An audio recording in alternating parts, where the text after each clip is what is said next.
अ, नर्मदे हर नर्मदे। कल रात को हम जो है तेली भट्टियान से शाम को निकल करके रामकृष्ण हरि सेवा आश्रम में रुके हैं, जो तेली भट्टियान से लगभग 2-2.5-3 किलोमीटर के आगे है। और आज हम जो है आगे बढ़ने का प्रयास कर रहे हैं सुबह जल्दी।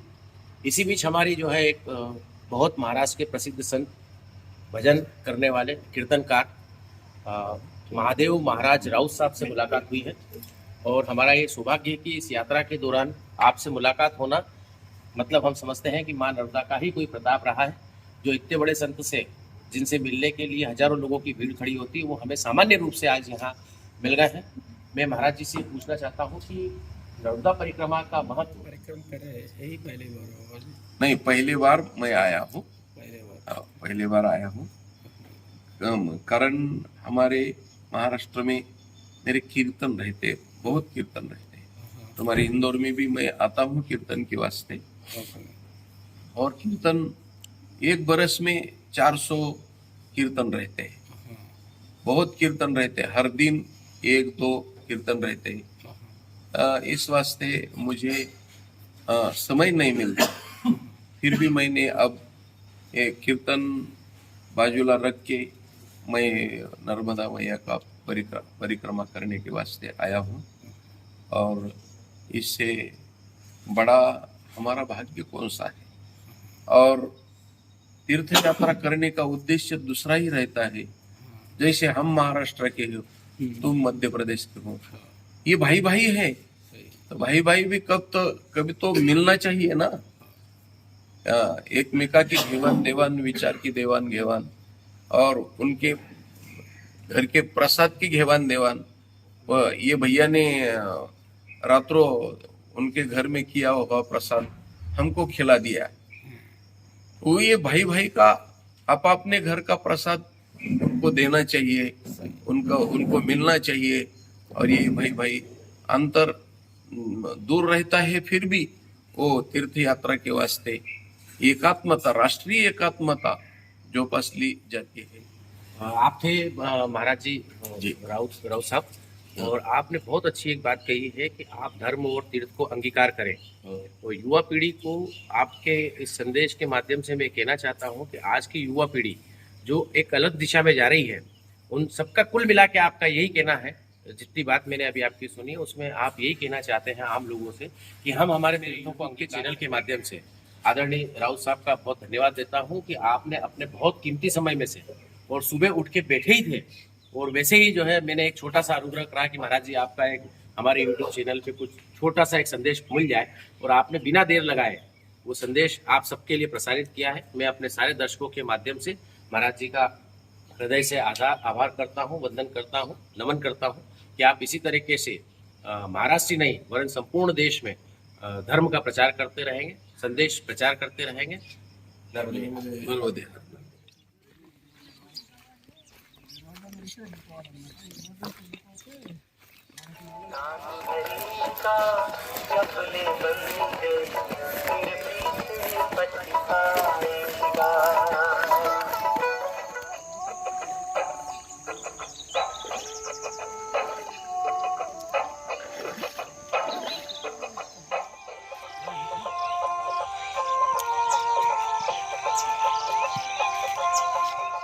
रात को हम तेली भट्टियान रुके थे और आज वहाँ से सुबह जल्दी निकले हैं और हम शालीवाहन के मार्ग पे निकले हैं।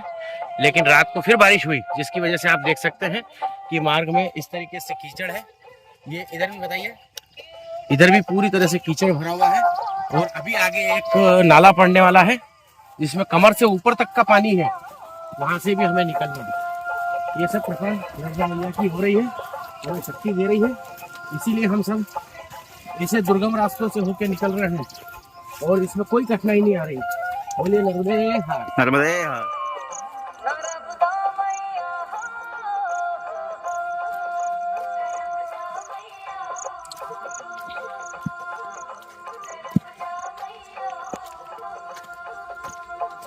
మోకాలపై వరకు మునిగిపోతున్నారు చూడండి, బాగా ఉంది.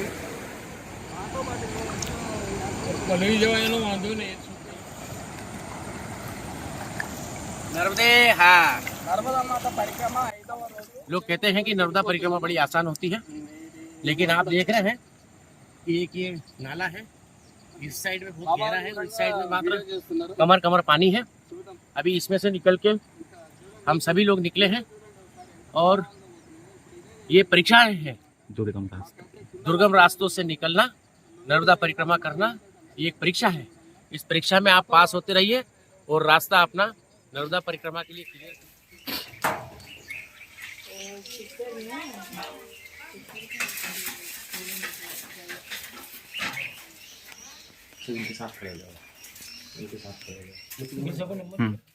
अभी हम परिक्रमा के मार्ग में तेली भट्टान से निकले हैं और लगभग 5-6 किलोमीटर दूर आए हैं ग्राम अमलाथा। और अमलाथा में हम नाग मंदिर ट्रस्ट में रुके हैं। यहाँ चाय प्रसादी के लिए ठाकुर साहब ने आवाज दे के रोका और तत्पश्चात ही चाय पीने के पश्चात ही जब हमने जाने की तैयारी करी तो आपके द्वारा भोजन प्रसादी के लिए कहा गया। चूंकि समय उस समय 10 सवा 10 बज गया था, तो सभी भक्तों जितने भी परिक्रमावासी थे सबने अनुमति दी कि भोजन, तो उन्होंने जो है 10-15 मिनट में हम सब परिक्रमावासियों के लिए भोजन की व्यवस्था तत्काल ही सभी लोगों ने मिलकर यहाँ पर कर दी। भोजन प्रसादी प्राप्त करके अब हम आगे के लिए प्रस्थान कर रहे हैं। मैं समस्त परिक्रमावासियों की ओर से अमलाथा के आप सभी सेवकों का बहुत बहुत आभार प्रकट करता हूं और आपको धन्यवाद देता हूं कि आप इसी प्रकार से परिक्रमावासियों की सेवा करते रहें। माँ नर्मदा मैया आपके जीवन में खूब उन्नति, खूब बरकत, खूब धन दौलत, खूब शोहरत से नवाजे। धन्यवाद।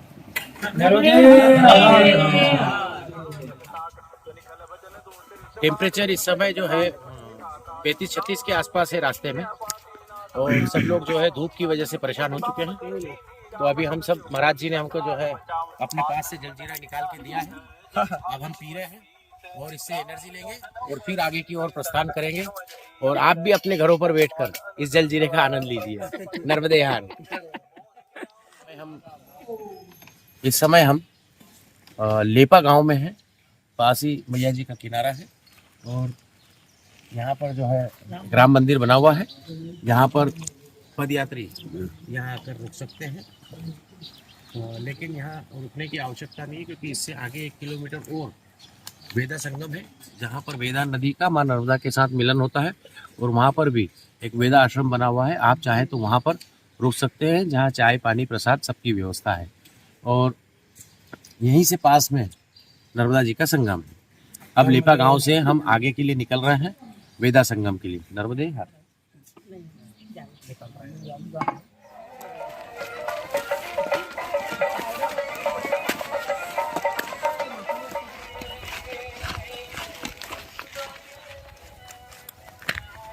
हम अभी लेपा गांव से निकलकर लगभग 1-1.5 किलोमीटर आगे आए हैं। अब मैं आपको बहुत सुंदर सा एक नज़ारा दिखाने वाला हूँ, जहाँ माँ नर्मदा जी का संगम वेदा नदी के साथ होता है, जिसे वेदा संगम कहा जाता है। और दोनों नदियाँ यहाँ आपस में मिलती है, क्योंकि इस संगम में स्नान करने का अपना महत्व होता है। पर वर्तमान में पानी बहुत ज़्यादा है और ग्रामीणों ने हमें जानकारी दी है कि आप संगम पर स्नान नहीं करें, इसलिए हम उनकी बात मान करके इस ब्रिज के रास्ते से ऊपर से निकल के जा रहे हैं। आइए कुछ ही क्षणों में मैं आपको वेदा संगम दिखाता हूँ। जैसा कि मैंने आपको कहा था कि मैं नर्मदा परिक्रमा में आप लोगों को दर्शनीय स्थल दिखाता रहूँगा और जो भी रमणीक घाट होंगे, पर्यटक स्थल होंगे, उन सभी का दर्शन मैं आपको कराऊंगा। आप देख सकते हैं कि ये वेदा नदी है और ये वेदा नदी जो है ये इस साइड से मिल करके इधर आ रही है और सामने से जो आप नदी देख रहे हो, सफेद सा जो मंदिर दिख रहा है, उसके वहाँ जो देख रहे हो वो नर्मदा जी है। यहाँ पर इनका संगम होता है, वेदा और नर्मदा जी का संगम होता है। ये वेदा बड़ी दूर से चल करके माँ नर्मदा जी में मिलने आती है।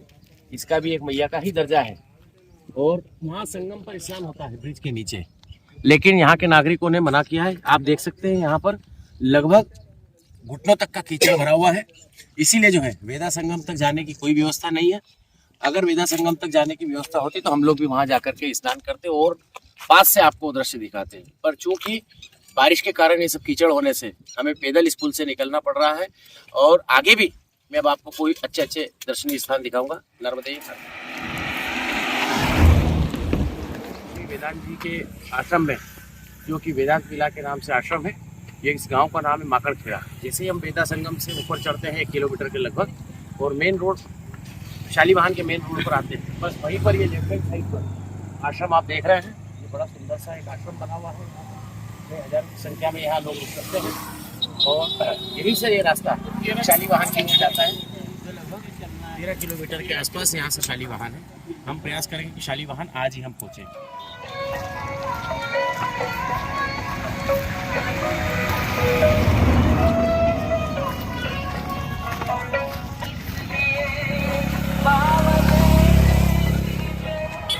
माकड़खेड़ा से लगभग 1 किलोमीटर आगे ये परिक्रमा मार्ग, नर्मदा परिक्रमा मार्ग का बोर्ड लगा हुआ है। ये आप अब एक और बोर्ड देख सकते हैं, कटोरा उद्वन सिंचाई योजना तहसील। यहाँ से आपको लेना है 100 मीटर आगे जाने के बाद हमें सीधे हाथ, उल्टे हाथ पर टर्न लेना है आपको, नर्मदे हाथ। लेफ्ट टर्न लेने के बाद में एक और बोर्ड लगा हुआ है जहाँ पे लिखा हुआ है 2.5 किलोमीटर नर्मदा परिक्रमा मार्ग। ये कच्चा रास्ता है। 1 किलोमीटर आगे जाने के बाद में एक डामर रोड आएगा, नर्मदे हाथ। कुछ ही समय बाद हम कटोरा श्री नानक दास जी आश्रम पहुंचने वाले हैं। आगे की जानकारी आप अगले वीडियो में देखिए। नर्मदे हर।